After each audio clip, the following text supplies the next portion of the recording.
जेजू जल्मालो जालो मनवालो जाणवाये नानी प्रायन वाढलो जेजू जल्मालो जालो मनवालो जाणवाये नानी प्रायन वाढलो. ಶ್ರೀ ಎ.ಕೆ. ಕುಕ್ಕಿಲ ಇವರು ತಮ್ಮ ಸಂದೇಶವನ್ನು ನಮಗೆ ನೀಡಬೇಕಾಗಿ ನಾನು ಕೇಳಿಕೊಳ್ಳುತ್ತಾ ಇದ್ದೇನೆ. ಅದಕ್ಕಿಂತ ಮುಂಚೆ ಅವರನ್ನು ಪರಿಚಯಿಸುವುದಾದರೆ 23 ವರ್ಷಗಳಿಂದ ಅವರು ಪತ್ರಿಕೆಯಲ್ಲಿ ದುಡಿಯುತ್ತಿದ್ದಾರೆ. ಕಳೆದ 10 ವರ್ಷಗಳಿಂದ ಪ್ರಧಾನ ಸಂಪಾದಕರಾಗಿ ಸನ್ಮಾರ್ಗ ಪತ್ರಿಕೆಯಲ್ಲಿ ದುಡಿತಾ ಇದ್ದಾರೆ. ದಕ್ಷಿಣ ಕನ್ನಡ ಜಿಲ್ಲೆಯ ವಿಟ್ಲ ಸಮೀಪದ ಕುಕ್ಕಿಲ ಅವರ ಹುಟ್ಟಿದ ಊರು. ವಿಠಲ ಪದವಿ ಪೂರ್ವ ಕಾಲೇಜಿನಲ್ಲಿ ಅವರ ಓದು, ಆ ಬಳಿಕ 2 ವರ್ಷಗಳ ITI ತರಬೇತಿ. ಈಗ ಮಂಗಳೂರಿನಲ್ಲಿ ಅವರು ವಾಸವಾಗಿದ್ದಾರೆ. ಪತ್ರಿಕೆಯಲ್ಲಿ ಪ್ರತಿ ವಾರ ಸಂಪಾದಕೀಯ ಮತ್ತು ಕಾಲಮ್ ಇದನ್ನು ಅವರು ಬರೀತಾ ಇದ್ದಾರೆ.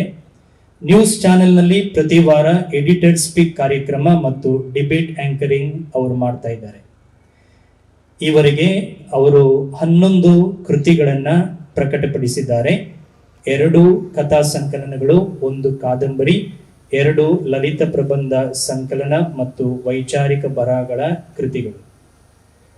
ಅವರನ್ನ ನಾನು ಪ್ರೀತಿಯಿಂದ ಈ ಸಭೆಗೆ ಸ್ವಾಗತಿಸ್ತಾ ಇದ್ದೇನೆ. ಮಾತ್ರವಲ್ಲ, ತಮ್ಮ ಸಂದೇಶವನ್ನ ಈ ಸರ್ವಧರ್ಮ ಪ್ರಾರ್ಥನಾ ಕೂಟದ ಸಂದರ್ಭದಲ್ಲಿ ನಮಗೆ ನೀಡಬೇಕಾಗಿ ಕೇಳಿಕೊಳ್ಳುತ್ತಾ ಇದ್ದೇನೆ.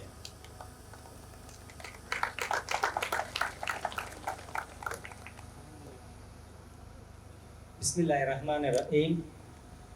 ವೇದಿಕೆಯಲ್ಲಿರುವ ಮತ್ತು ವೇದಿಕೆಯ ಮುಂಭಾಗದಲ್ಲಿರುವ ಎಲ್ಲರಿಗೂ ಕ್ರಿಸ್ಮಸ್ನ ಶುಭಾಶಯಗಳು.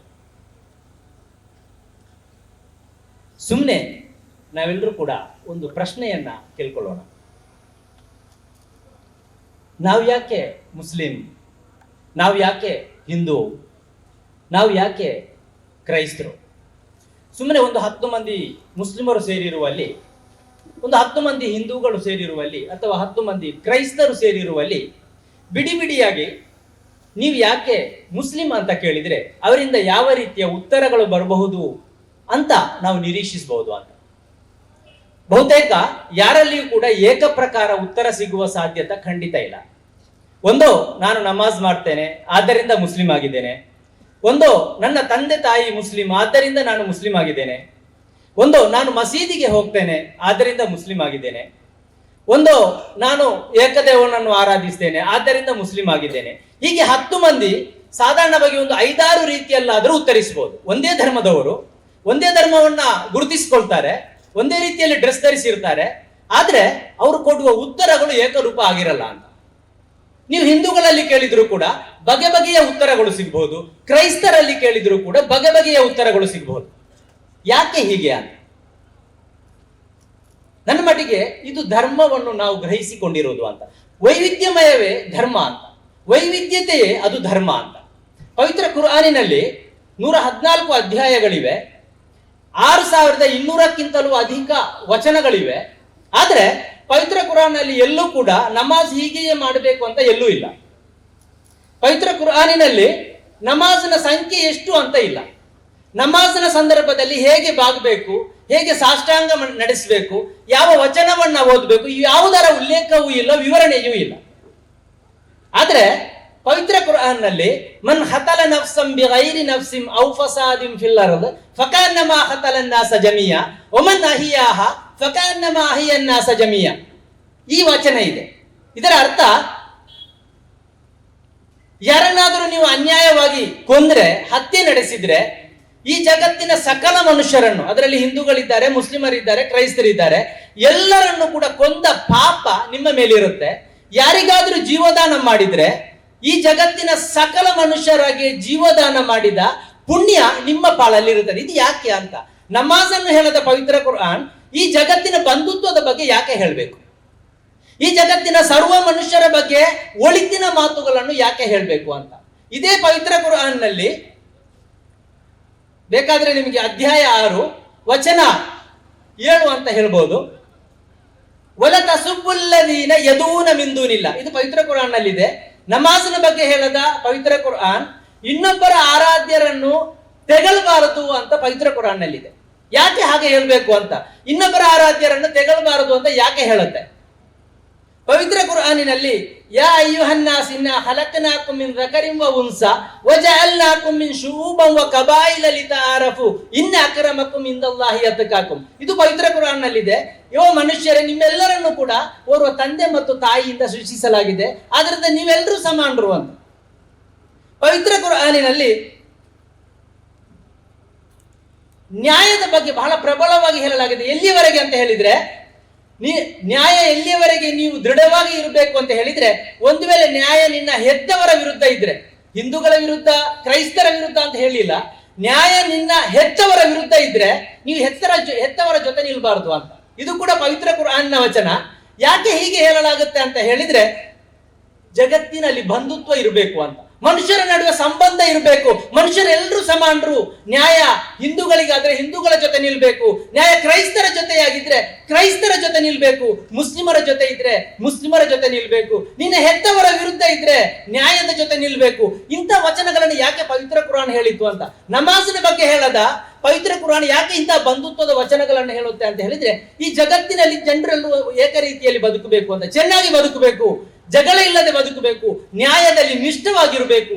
ಈ ಬಗೆಯ ವಚನವನ್ನು ಪವಿತ್ರ ಕುರಾನ್ ನಮಗೆ ಹೇಳುವುದಕ್ಕೆ ಕಾರಣ, ಬಹುಶಃ ಈ ಜಗತ್ತಿನಲ್ಲಿ ವೈವಿಧ್ಯಮಯ ಬದುಕು ಇರಬೇಕು ಮತ್ತು ಬಂಧುತ್ವ ಇರಬೇಕು ಅಂತ ನಾನು ಭಾವಿಸ್ತಾ ಇದ್ದೇನೆ. ಹಾಗೆ ಪ್ರವಾದಿ ಮುಹಮ್ಮದರು ಕೆಲವು ಮಾತುಗಳನ್ನು ಆಡಿದ್ದಾರೆ. ಅದರಲ್ಲಿ ನೆರೆಯವನು ಹಸಿದಿರುವಾಗ ಹೊಟ್ಟೆ ತುಂಬಾ ಉಣ್ಣುವವನು ನನ್ನವನಲ್ಲ ಅಂತ ಪ್ರವಾದಿ ಹೇಳಿದ್ದಾರೆ.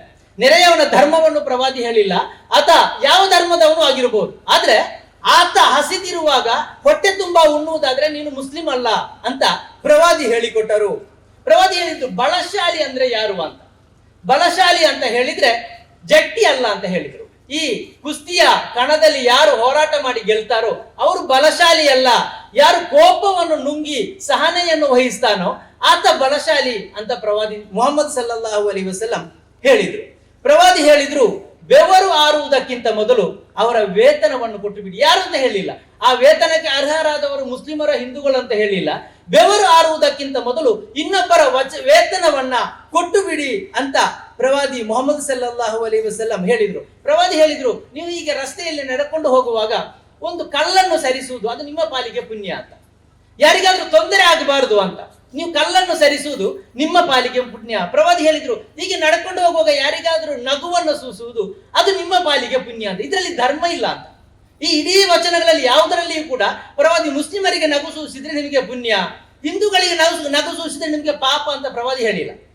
ಒಂದು ರಸ್ತೆಯಲ್ಲಿರುವ ಕಲ್ಲನ್ನು ದೂರ ಮಾಡಿದಾಗ ಆ ಕಲ್ಲಿನಿಂದ ಎಡವಿ ಬೀಳುವುದು ಮುಸ್ಲಿಂ ಎಡವಿ ಬಿದ್ದರೆ ಮಾತ್ರ ನಿನಗೆ ಪುಣ್ಯ, ಹಿಂದೂಗಳು ಎಡವಿ ಬಿದ್ದರೆ ಪಾಪ ಅಂತ ಪ್ರವಾದಿ ಮುಹಮ್ಮದ್ ಸಲ್ಲಲ್ಲಾಹು ಅಲೈಹಿ ವಸಲ್ಲಂ ಹೇಳಿಲ್ಲ.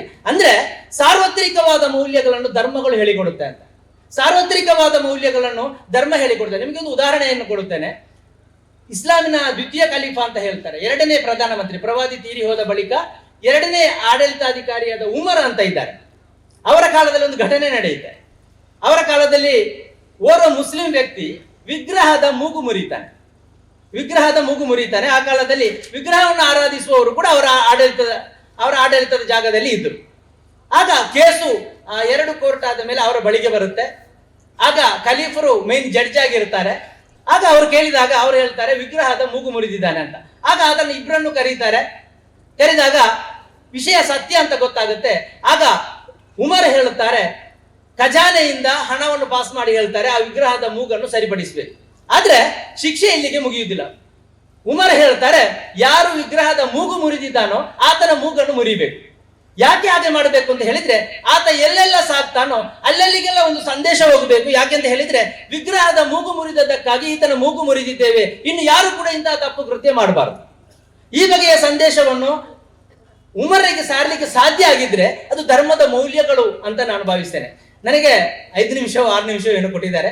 ಕೊನೆಯದಾಗಿ, ಯಾಕೆ ಸಾಮಾಜಿಕವಾಗಿ ಘರ್ಷಣೆಗಳ ಸ್ವಭಾವ ಇರುತ್ತೆ, ಯಾಕೆ ಇಂತಹ ಅನುಮಾನಗಳು ನಮ್ಮ ನಡುವೆ ಇರುತ್ತೆ ಅಂತ ಮೊನ್ನೆ ಮಂಗಳೂರಿನಲ್ಲಿ ನಿಮ್ಗೆಲ್ರಿಗೂ ಗೊತ್ತಿರ್ಬೋದು, ಒಂದು 2 ತಿಂಗಳ ಹಿಂದೆ ಒಂದು ವಿಶಿಷ್ಟ ಕಾರ್ಯಕ್ರಮ ನಡೆಯಿತು. ಕೋಸ್ಟಲ್ ಫ್ರೆಂಡ್ಸ್ ಅಂತ ಒಂದಷ್ಟು ಯುವಕರ ತಂಡ, ಬಹಳ ದೊಡ್ಡ ತಂಡ ಅಲ್ಲ, ಒಂದು 50-100 ಮಂದಿಯ ತಂಡ, ಅದು ಚಿಕ್ಕ ತಂಡ. ಅವರೊಂದು ವಿಶಿಷ್ಟ ಕಾರ್ಯಕ್ರಮ ಏರ್ಪಡಿಸಿದ್ರು. ಅದೇನು ಅಂತ ಹೇಳಿದ್ರೆ, ಬೆಡ್ ರಿಡನ್ ಆದವರ, ಹಾಸಿಗೆ ಪೀಡಿತರ ನಡುವೆ ಒಂದು ದಿನ ಅಂತ ಅವರು ಒಂದು ದಿನವನ್ನ ಘೋಷಿಸಿದರು.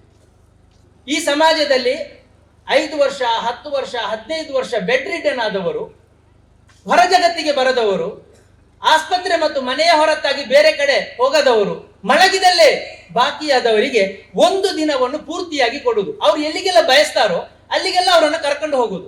ಅವರನ್ನು ಪಿಲಿಕುಳಕ್ಕೆ ಕರ್ಕೊಂಡು ಹೋದ್ರು, ಸಮುದ್ರಯಾನ ಮಾಡಿಸಿದ್ರು, ಹೊಳೆ ದಾಟಿಸಿದ್ರು, ಮಾಲ್ಗೆ ಹೋಗಿ ಬೇಕಾದನ್ನು ಪರ್ಚೇಸ್ ಮಾಡ್ಲಿಕ್ಕೆ ಹೇಳಿದ್ರು. ಇಡೀ ದಿನವನ್ನು ಅವರಿಗೆ ಕೊಟ್ಟರು. ಒಂದು ವಿಶಿಷ್ಟ ಕಾರ್ಯಕ್ರಮ. 6 ಮಂದಿಯನ್ನು ಅವರು ಆಯ್ಕೆ ಮಾಡಿದ್ರು. ಹೀಗೆ ಆಯ್ಕೆ ಮಾಡಿದಾಗ ಒಂದಷ್ಟು ಮಳೆ ಬಂತು. ಆಗ ನಾನು ಅವರ ಸಂದರ್ಶನ ಮಾಡಿದ್ದೆ. ಅವ್ರ ರೂಮ್ಗೆ ಎಲ್ಲರೂ ಹೋದ್ರು. ಅಂದ್ರೆ ಮತ್ತೆ ಒದ್ದೆ ಆಗಬಾರ್ದಲ್ಲ. ಆಗ ಅದರಲ್ಲಿ ಒಬ್ಬ ಹೇಳಿದ್ರಂತೆ, ನನ್ನನ್ನು ಒಂದಷ್ಟು ಹೊರಗೆ ಕರ್ಕೊಂಡು ಹೋಗ್ತೀರಾ? ಯಾಕಂದ್ರೆ ನಾನು ಮಳೆಯಲ್ಲಿ ಆಟ ಆಡದೆ, ಮಳೆಯನ್ನು ಅನುಭವಿಸದೆ 10 ವರ್ಷಗಳಿಗಿಂತ ಜಾಸ್ತಿ ಆಯ್ತು ಅಂತ. ಒಂದಷ್ಟು ಕೈ ಚಾಚ್ತೇನೆ ಮಳೆಗೆ. ಯಾಕೆ ಈ ಬಗೆಯ ಈ ಮಾತನ್ನು ಹೇಳಿದೆ ಅಂತ ಹೇಳಿದ್ರೆ, ನಮ್ಗೆ ನಮ್ಮ ಅಕ್ಕಪಕ್ಕದಲ್ಲಿ ಏನಿದೆ ಅಂತ ಗೊತ್ತಾಗಲ್ಲ ಅಂತ. ಇವತ್ತಿನ ಕಾಲ ಹೇಗಾಗಿದೆ ಅಂತ ಹೇಳಿದ್ರೆ, ನಾವು ಫ್ಲಾಟ್ ಅಲ್ಲಿ ಬದುಕ್ತೇವೆ, ನನ್ನ ಪಕ್ಕದ ಫ್ಲಾಟ್ ನಲ್ಲಿ ಯಾರಿದ್ದಾರೆ ಅಂತ ಗೊತ್ತಿರೋದಿಲ್ಲ. ಮೊನ್ನೆ ಬೆಳಗಾವಿಯಲ್ಲಿ 2020ರಲ್ಲಿ ತೀರಿ ಹೋದ ಒಂದು ಕುಟುಂಬ 2023ರ ಕೊನೆಯಲ್ಲಿ ಪತ್ತೆಯಾಯಿತು. 5 ಮಂದಿ ಕುಟುಂಬ ಒಂದೇ ಮನೆಯಲ್ಲಿ ಅಸ್ಥಿಪಂಜರವಾಗಿ ಸಿಕ್ಕರು. ಪಕ್ಕದವರಿಗೆ ಗೊತ್ತಿಲ್ಲ, ಕುಟುಂಬದವರಿಗೆ ಗೊತ್ತಿಲ್ಲ, ಯಾರಿಗೂ ಗೊತ್ತಿಲ್ಲ. ಅವರ ಅಸ್ಥಿಪಂಜರ ಹೌದೋ ಅಲ್ವೋ ಅಂತಲೂ ಗೊತ್ತಾಗಿಲ್ಲ. ಕೊನೆಗೆ ಗೊತ್ತಾಯ್ತು. ಯಾಕೆ ಹೀಗಾಗತ್ತೆ ಅಂತ ಹೇಳಿದ್ರೆ, ನಮಗೆ ಮೊಬೈಲ್ನ ಕಾರಣದಿಂದಲೋ ಏನೋ ನಾವು ಸಾಕಷ್ಟು ಸಂಕೀರ್ಣ ಆಗ್ತಾ ಇದ್ದೇವೆ, ಚಿಕ್ಕದಾಗ್ತಾ ಇದ್ದೇವೆ. ಪಕ್ಕದ ಮನೆಯ ನೋವುಗಳ ಬಗ್ಗೆ ನಮಗೆ ಗೊತ್ತಾಗಲ್ಲ, ಎದುರು ಭಾಗದ ಮನೆಯ ನೋವುಗಳ ಬಗ್ಗೆ ನಮಗೆ ಗೊತ್ತಾಗಲ್ಲ.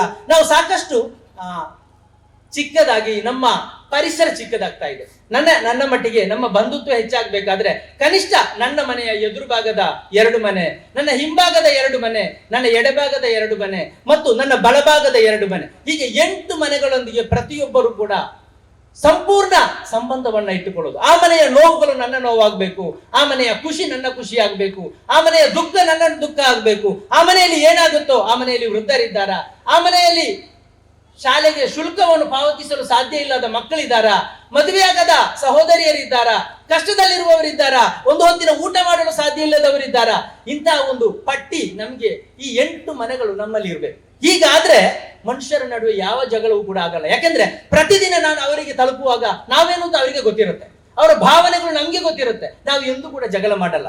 ಕನಿಷ್ಠ ನಾವು ಇವತ್ತು ಮಾಡಬೇಕಾದದ್ದು ನಮ್ಮ ಸುತ್ತಮುತ್ತಲಿನ 8 ಮನೆಗಳನ್ನು ಕನಿಷ್ಠ ನಮ್ಮ ಮನೆಗಳಾಗಿಸಿಕೊಳ್ಳೋದು, ಆ ಮನೆಗಳ ಪ್ರತಿಯೊಂದನ್ನು ಕೂಡ ನಮ್ಮದಾಗಿಸಿಕೊಳ್ಳೋದು. ಆಗ ಈ ಬಂಧುತ್ವದ ಇಂತಹ ಸಭೆಗಳು ಇನ್ನಷ್ಟು ಪರಿಣಾಮಕಾರಿಯಾಗುತ್ತೆ. ಮತ್ತು ಬಂಧುತ್ವ ಅಂತ ಹೇಳದೆಯೇ ನಮ್ಮ ನಡುವೆ ಸಹಜವಾದ ಬಂಧುತ್ವ ಮೂಡಬಹುದು ಅಂತ ಭಾವಿಸ್ತೇನೆ. ಹಾಗೆ ಆಗ್ಲಿ ಅಂತ ಹಾರೈಸ್ತಾ ನನ್ನ ಮಾತು ಮುಗಿಸ್ತೇನೆ. Thank you.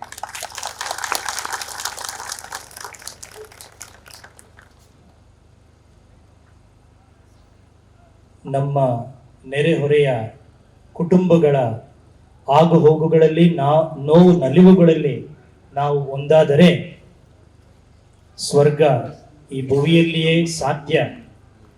ಇದಕ್ಕೆ ಬಂಧುತ್ವ ಅಗತ್ಯ ಎನ್ನುವಂತ ಸಂದೇಶವನ್ನ ಒತ್ತಿ ಹೇಳಿದ ಎ ಕೆ ಕುಕ್ಕಿಲ ಇವರಿಗೆ ನಿಮ್ಮೆಲ್ಲರ ಪರವಾಗಿ ನಾನು ಧನ್ಯವಾದಗಳನ್ನು ಸಲ್ಲಿಸ್ತೇನೆ.